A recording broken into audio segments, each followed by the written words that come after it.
I'm still tingling and thrilled with the excitement of opening the letter and finding that I've been given this award. I couldn't have anybody that would give me more pleasure that should award it than John, because we've been friends for so many years and our careers perhaps began much the same time. So he is very much part of my life and knows as much about me as anyone. Now, how many of us as gardeners stop to think when we first garden that any of the plants we grow in our gardens grow wild anywhere? But it's essential really to know it, because their character has evolved in the wild. It is a question of being close to something and actually looking. I don't know how to describe it, but there is a difference between really taking a plant in and using your brain to see what you're looking at, rather than just seeing it as a blur. I think it's important that we have publicly owned gardens that can afford to show people plants.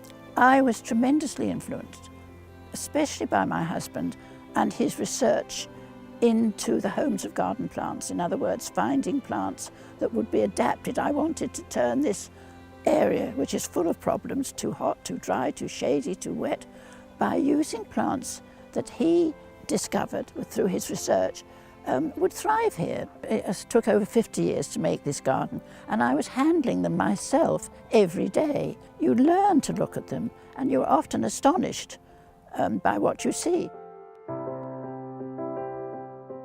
I try to plant in such a way that there are comings and goings to create a scene throughout the year, to create a pattern. I suppose I'm trying to create pictures. So with a wide range of plants, from spring to summer to autumn, there's always something there, not necessarily a mass of colour, but there are shapes. It's shapes and textures that matter to me.